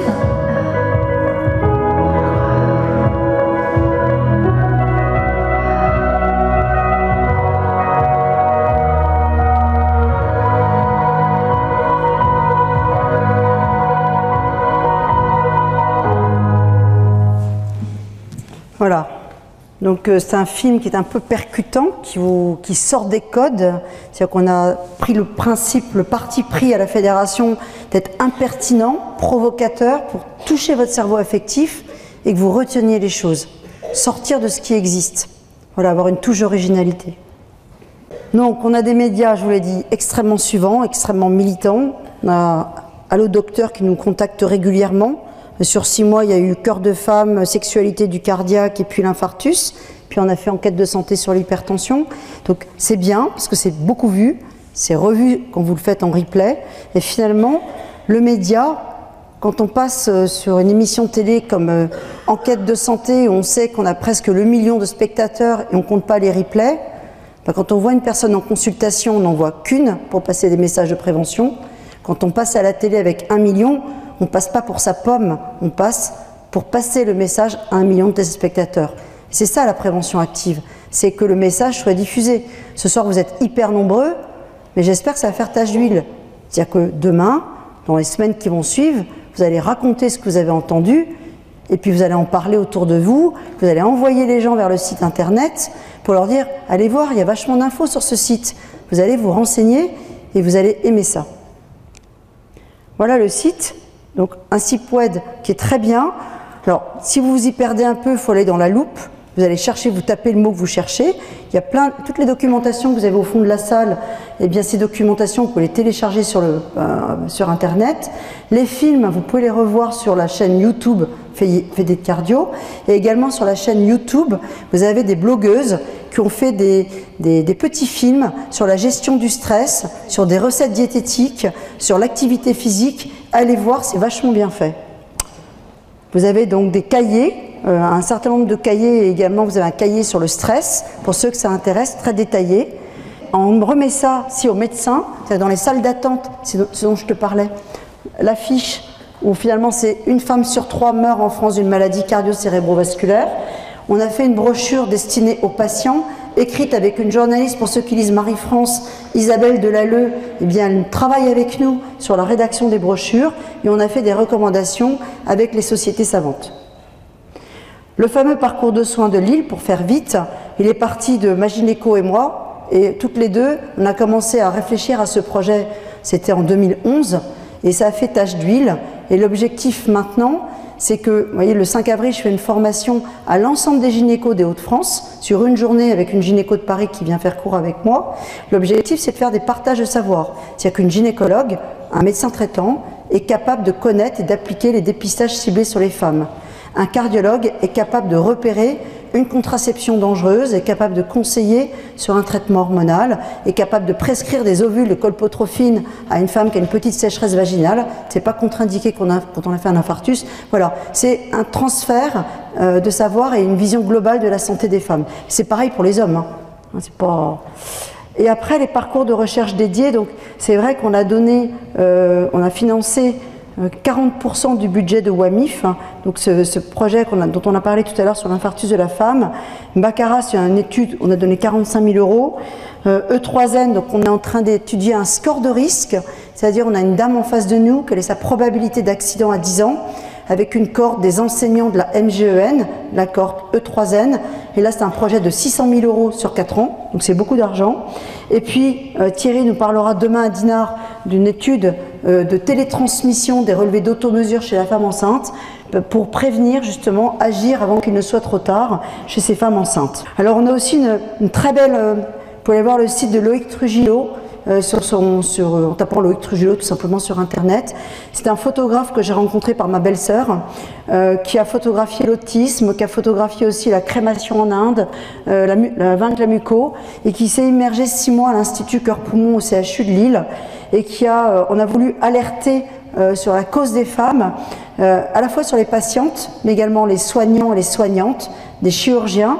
L'expo, elle est affichée sur les murs du CHR à Lille, qui est un quartier défavorisé de l'île Sud. Écoutez, ça fait 4 mois qu'elle n'a pas été taguée. Ça veut dire que ces jeunes des quartiers défavorisés respectent en tout cas la femme, l'enfant et le soin. Pas du tout abîmée. Et elle est actuellement dans certaines gares des Hauts-de-France. Alors, ce qui est intéressant, c'est qu'on a quand même eu des grands mécènes qui ont cru. On a eu la SNCF, on a eu L'Oréal, on a eu Chanel, on a eu des mutuelles qui ont donné de l'argent, parce que mon conseil d'administration m'avait dit, écoute Claire, ton expo photo, c'est encore une de tes lubies. Normal, il y a beaucoup d'hommes. Mais je dis, non, on peut sensibiliser à la cause par l'art, tu vas le financer, tu trouves les financements, et ok. Donc on a trouvé en fait 50 000 € de mécénat pour financer l'étude, l'expo photo, et ensuite la mairie de Lille a affiché gracieusement, et la SNCF affiche gracieusement. Donc ça c'est vachement bien. Et la petite, elle est super rigolote, c'est notre mascotte. On l'a mis en tête de gondole du rapport d'activité de cette année. Et en fait, cette petite, elle avait en fait un petit trou entre les deux oreillettes, c'est ce qu'on appelle un foramen ovale perméable, une petite malformation congénitale, et on lui a mis une petite ombrelle qui a fermé sans ouvrir le cœur par voie artérielle. On a fermé comme un cathétérisme, on lui a fermé cette petite malformation.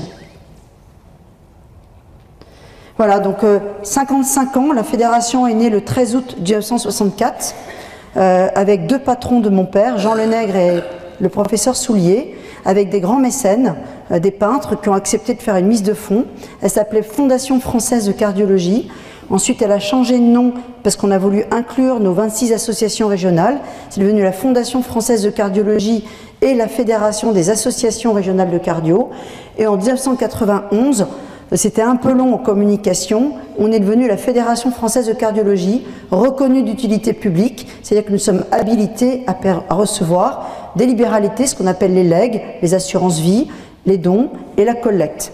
Voilà. Par contre, nos assos régionales sont reconnues d'intérêt général, c'est-à-dire qu'on peut recevoir des petits dons, des quêtes d'enterrement, on a parfois même des quêtes de mariage, on a des quêtes de baptême, des dons spontanés. Nous n'avons pas le droit, je suis aussi présidente du Nord-Pas-de-Calais, nous n'avons pas le droit spontanément de faire appel à un leg. Par contre, on peut avoir un leg qui est fléché sur une région. Voilà. Donc vous avez toutes ces brochures. Sachez que ces brochures, elles ont un coût.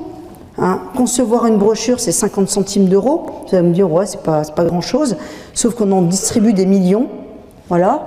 Les parcours du cœur, famille scolaire, c'est des kits qu'on donne aux écoles et aux mairies. Ça a également un coût. Donc comme ça se démultiplie, on a fait aujourd'hui dans le Nord le lancement national des parcours du cœur, mais c'est vrai que ça a un coût et qu'on est en train de travailler à un autre modèle économique. Et on est le premier financeur privé totalement indépendant, libre de l'industrie pharmaceutique, de la recherche cardiovasculaire. Et ça c'est très important parce que nos chercheurs ne travaillent pas pour un industriel, ils travaillent pour la pureté du geste de la recherche. Et enfin, on finance également une partie de la réadaptation, puisqu'on rembourse 25% des charges kinés des APA. Donc voilà, donc je voulais vous remercier, parce que je suis certaine que dans cette salle, il y a des donateurs. Je faillote pas, je sais qu'il y en a. Je suis moi-même donatrice, au-delà d'être bénévole de temps, parce que je crois au projet FEDE, Fédération Française de Cardiologie. Je pense que c'est Thierry qui a trouvé cette expression, c'est une vraie pépite. C'est quelque chose qui donne beaucoup de bonheur, beaucoup d'envie, c'est beaucoup de partage. Ça fait également avancer la connaissance des maladies cardiovasculaires. C'est aussi une association très citoyenne dans ses actions. Et voilà, donc elle a 55 ans. Je pense qu'on peut faire encore beaucoup mieux grâce à vous tous, grâce à la présence de Thierry, d'Erwan, de l'équipe de salariés du siège. Et si vous avez envie d'être bénévole pour nous, dans nos actions, d'accompagner sur Paimpol, c'est pas forcément aller que dans le club, c'est participer à des campagnes de dépistage. On va lancer une grande campagne de dépistage en septembre qui va s'appeler les gestes qui sauvent, autour de l'hypertension, mais également du massage cardiaque, et on va utiliser la cible artère. On a besoin de faire des conférences dans les écoles, pour les cardiologues qui vont dans les écoles faire des conférences. On a besoin d'aller dans les entreprises, parce que faire de la prévention en entreprise, c'est super important. Donc ça peut être une conférence assortie d'un dépistage des facteurs de risque, et puis de conseils diététiques et de concevoir un repas. Voilà, il y a plein d'actions à faire, mais elles ne se font pas toutes seules, elles se font grâce aux bénévoles de terrain. Donc on a une équipe de 20 salariés au siège, avec un chef d'orchestre, un binôme président Thierry, mais ça ne suffit pas. Il y a 17 000 adhérents, il y a 240 cardiologues bénévoles, 240 animateurs de clubs cœur et santé, mais pour toute la population française, plus de 60 millions, c'est ridicule. Donc on a besoin de vous. Donc si vous avez envie de donner du temps, ben, la porte vous est grande ouverte. Voilà, je vous remercie.